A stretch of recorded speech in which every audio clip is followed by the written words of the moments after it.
सत्संग के पावन पवित्र वातावरण में संगीतमयी वाइब्रेशंस में मेडिटेशन के ऑरा में उतर करके तुम अपने जीवन की खोज, जीवन की तलाश करना। ये जीवन मरुस्थल ना रहे, मरु उद्यान बन जाए। ये सूखा सूखा जंगल ना रहे, ये हरा भरा हरियाली से ओतप्रोत मधुर मृदुल सौम्य आनंदमय सुखमय शांतमय अमृतमय निरंतर बनता चला जाए। तेरे भीतर बाहर मुस्कान हो। ये तभी होगा जब तुम वर्तमान में जीना सीखोगे। पास्ट और फ्यूचर में घूमने फिरने से नहीं होगा। ये वर्तमान एकमात्र अब अभी और आज में हो जाना, तुम देखने वाले हो जाना।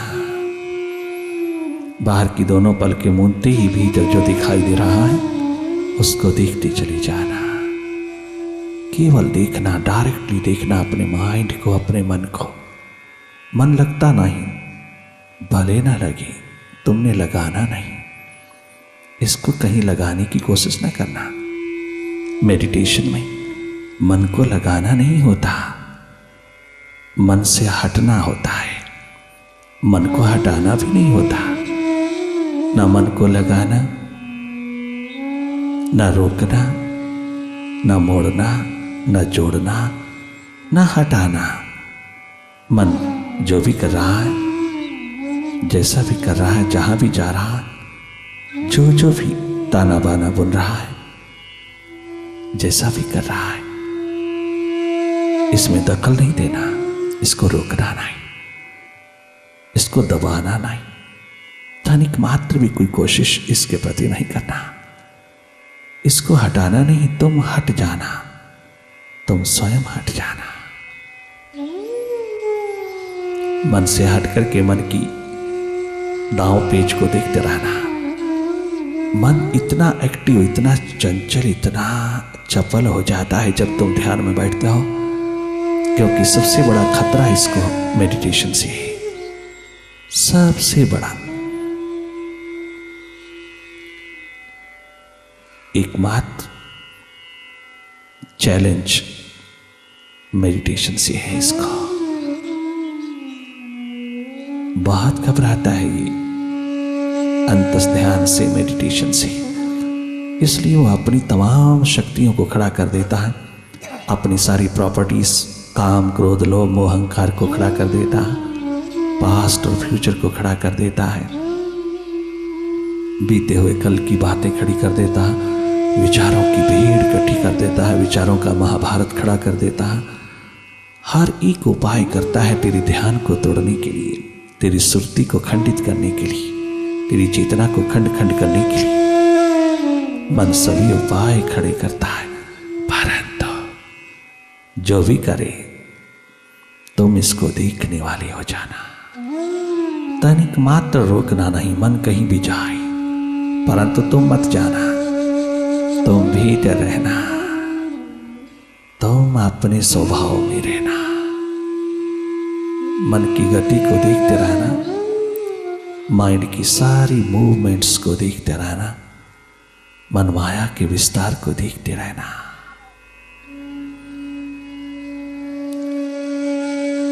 बहुत जन्म गुजर गया, थोड़ा सा हाथ में बचा है।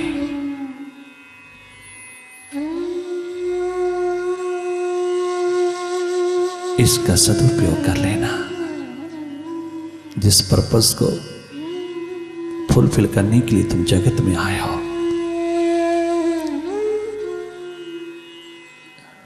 जिस परम कर्तव्य को निभाने आए हो, देखना वो निभाए या नहीं, वो जरूर निभाना चाहिए। इन सांसों के रहते रहते स्वयं का दीप जलना चाहिए। भीतर के अंधेरे अहमता, ममता की, विकारों विचारों की, विकल्पों वृत्तियों की सब दूर होनी चाहिए। ये प्रकाश पुंज में रूपांतरित होने चाहिए। मेडिटेशन है निर्विचार स्थिति, निर्विकल्प स्थिति को उपलब्ध होना। विचारों की भीड़ लेकर के माइंड खड़ा है, तुम देखते रहना। असंख्य विचार गैर जरूरी है, यूं ही बीते हुए कल को छेड़ता रहता है, कुरेदता रहता है, गड़े मुर्दे खड़े करता रहता है, बीती हुई तमाम बातों को बार बार दोहराता रहता है, पुनरुक्ति करता है, दोहराता रहता है, रेपिटेटिव में उतरता है, रेपिटेटिव स्टेट में निरंतर डूबा रहता है। हर तरह से रेपिटेशन इसके अंतर्गत उठती रहती है। तुम इसकी चाल को देखते रहना। ये सब इसकी चालें हैं, सब इसकी पॉलिटिक्स है। तुम मन से हट करके जब मन की गति को देखने लगते हो तो आनंदित होते हो। उस समय तुम कहते हो मन लग गया है, नहीं लगा, तुम अपने स्वभाव में लग गए हो। तुम जब अपने स्वभाव में, अपनी सुरती में थोड़ी देर रहते हो, आनंदित होते हो। जैसे दर्पण में मुख नहीं फिर भी भासता है, मन में सुख शांति नहीं फिर भी भासती है। हाँ नहीं है एकमात्र तेरी दृष्टि के बदलने में। तेरी दृष्टि जब बदलती है तो अपने पर उतरता है, अपने आप में खड़ा होता है, अपने आप में स्थिर होता है। जब तू अपनी सुरती को संभालता है, जब तू स्वयं का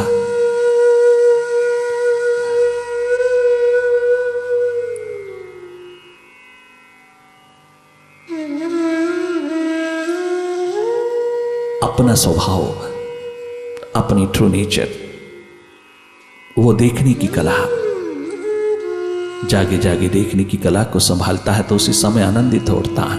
आनंद तेरे में है, मस्ती तेरे में है, मन में नहीं है। ये भ्रम टूटना चाहिए। मन लगने से नहीं होता, आनंद होता है जब तू होता है। बेप्रवाही का आलम जब तेरे हाथ लगता है तो समझ लेना कि तू अपने में उतर आया है। बुद्धि से उतर करके तूने अपने हृदय को जगाया है, तूने अपनी सुरती संभाला, तू आनंद मगन हो उठा, वाह वाह कर उठा। मेडिटेशन तुझको अपनी याद दिलाती है, अपने स्वभाव की, अपने ट्रू नेचर की याद दिलाती है, अपने अंश की याद दिलाती है, अपने क्रिएटर, अपने मालिक, अपने मुर्शिद की याद दिलाती है। अगर तुम थोड़ी देर ध्यान में रहो, अपने भीतर की खोज और तलाश में रहो दिन भर, रात्रि थोड़ी से समय के लिए भी अगर अंतर्मुखी हो जाओ तो 24 घंटे तेरा आनंद से गुजरेगा।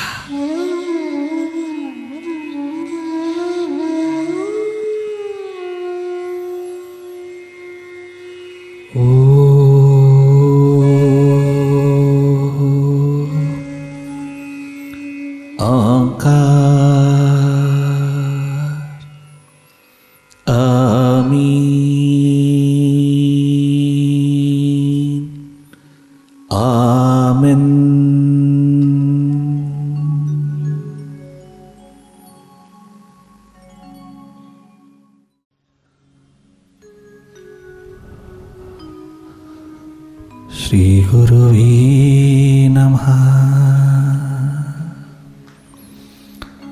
श्री गुरुवे नमः।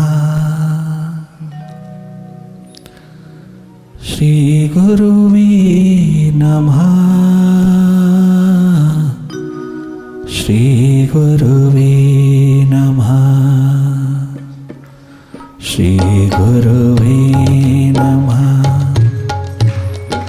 श्री गुरुवे नमः। श्री गुरुवे नमः। श्री गुरुवे नमः।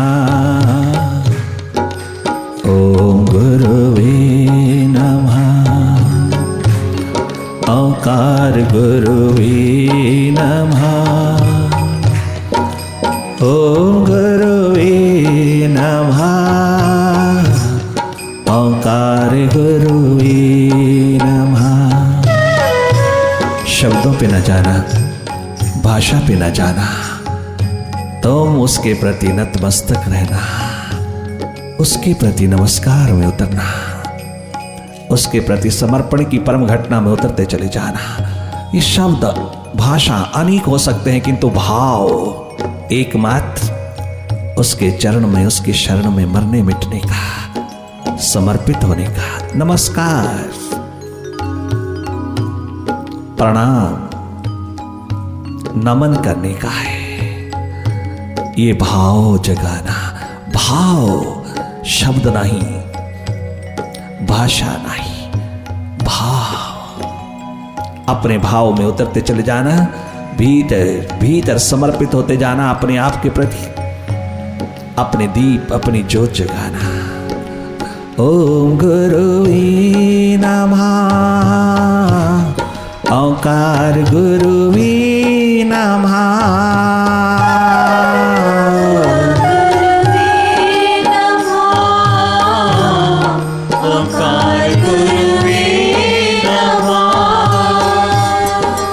ओम गुरुवे नमः।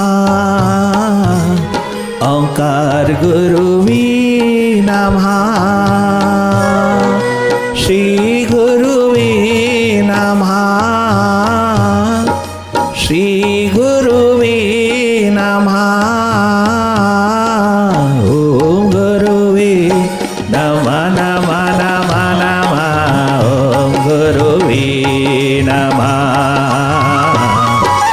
ओम गुरुवे नमः। ओम गुरुवे नमः। ओम गुरुवे नमः। ओम गुरुवे नमः।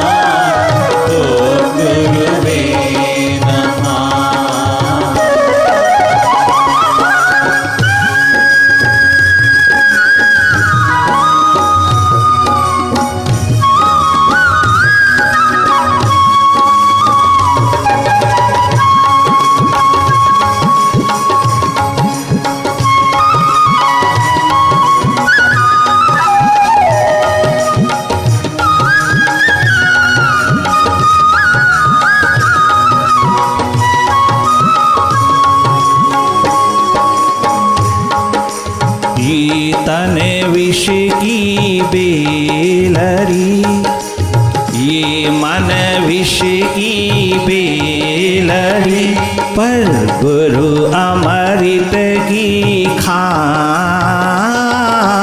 ये मन विष की बेलरी, पर गुरु अमृत की खान।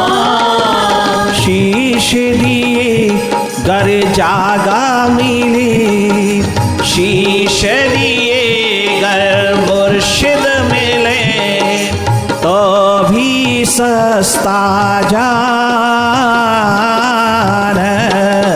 ओम गुरुवे नमः। ओम गुरुवे नमः। ओम गुरुवे नमः। ओम गुरुवे नमः। ओंकार गुरुवे नमः। एक ओंकार नमः। ओम गुरुवे नमः। ओम गुरुवे नमः। ओम गुरुवे नमः। ओम गुरुवे नमः। ओम गुरुवे नमः। ओम गुरुवे नमः। नमः, ओम गुरुवे नमः।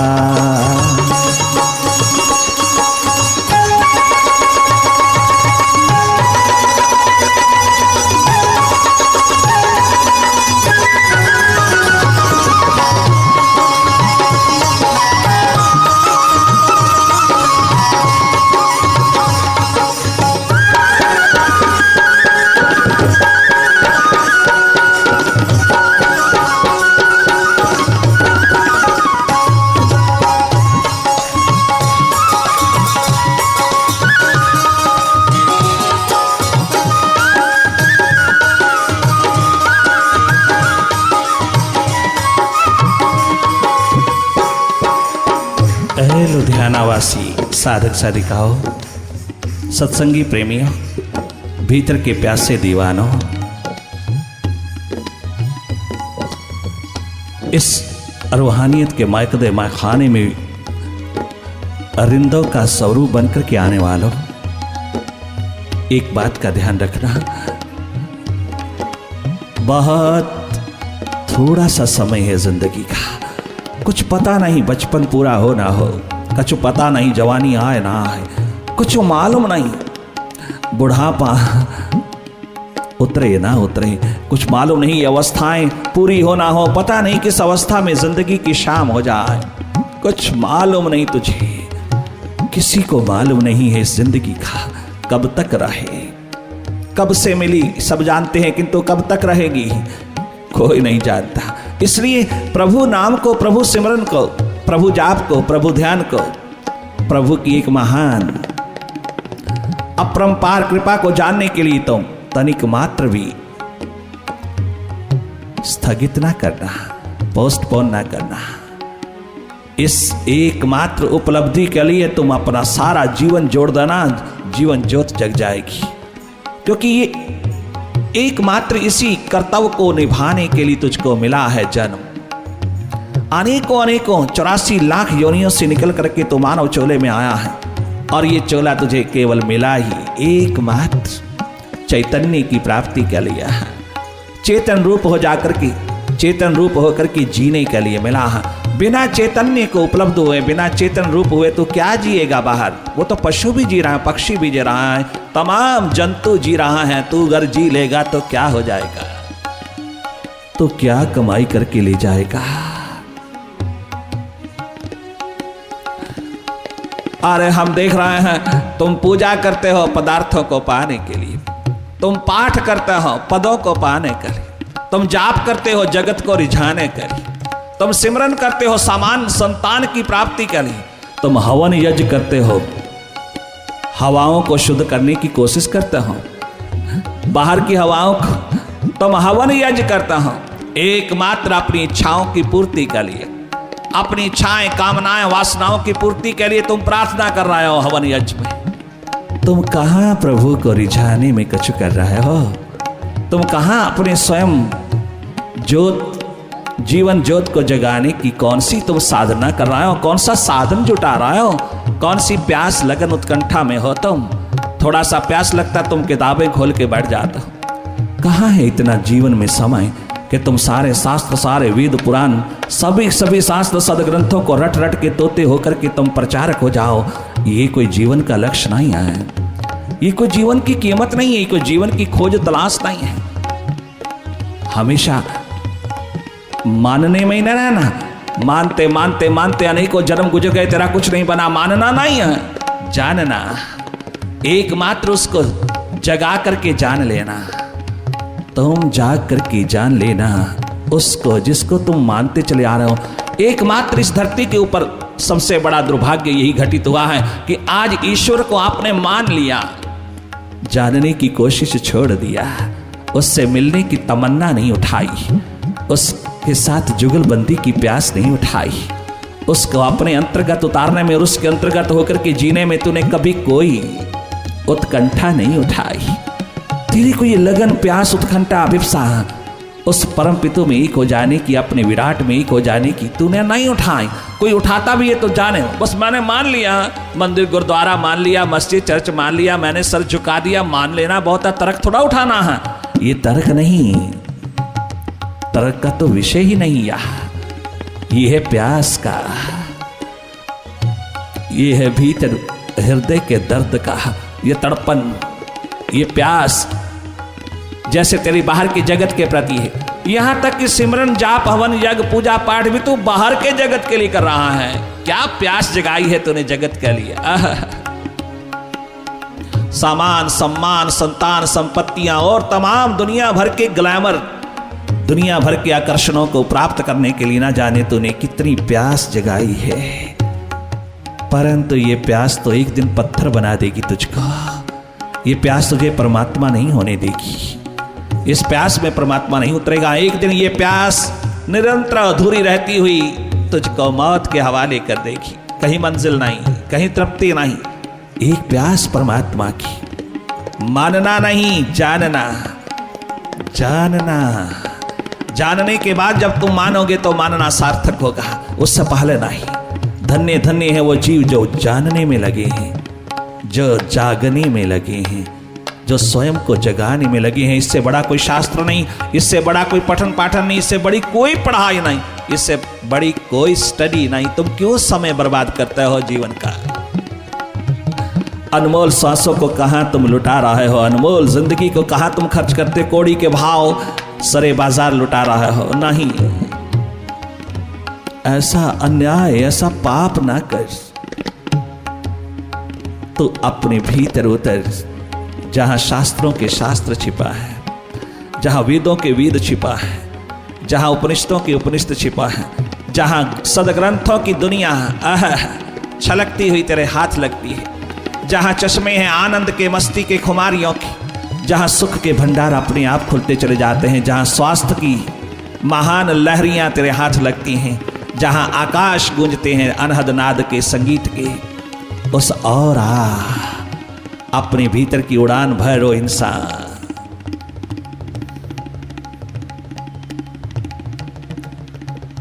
कृतकृत्य हो जाएगा, छोटी सी जिंदगी को तो विराट बनाने में सक्षम हो जाएगा। तो अपनी कीमत, अपना अस्तित्व पहचानने में तनिक मात्र देर नहीं लगाएगा। वो जहां है उसको वहीं ढूंढ लेना, तनिक मात्र देर नहीं लगती।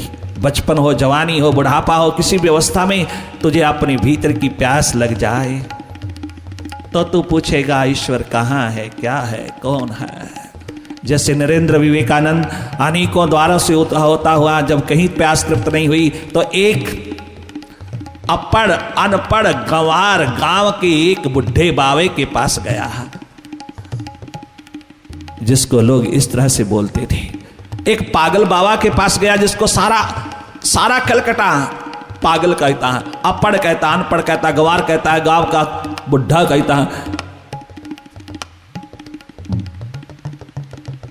बड़ी झिझक के साथ गया, हेजिटेशन के साथ गया।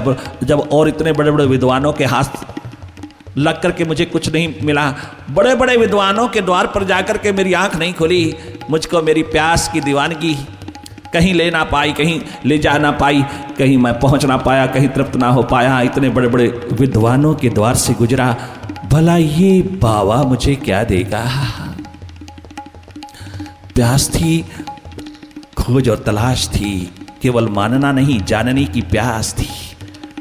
उसको जनाने की प्यास थी, जानने की प्यास थी, अपने को जगाने की प्यास। नरेंद्र एक बहुत अति गरीब परिवार का बच्चा जिसके घर में 2 समय का भोजन नहीं है, और प्यास पदार्थ की नहीं है, प्यास किसी बड़े बड़े पद को प्राप्त करने के लिए नहीं, स्टेटस को गेन करने के लिए नहीं, बड़ी बड़ी पढ़ाइयां करने के लिए कोई प्यास नहीं, कोई एम्बिशन नहीं।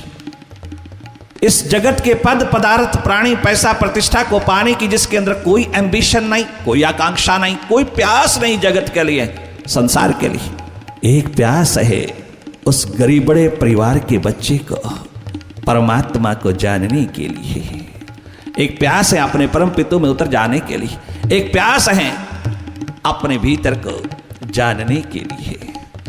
उस प्यास को लेकर के कौन कहां नहीं जाता, हर जगह जाएगा वो प्यासा दीवाना। और जिस जगह के ऊपर उसको प्यास की तृप्ति अनुभव होगी वहीं अपना मत्था टेक देगा, सदा सदा के लिए चरणों पर झुका देगा।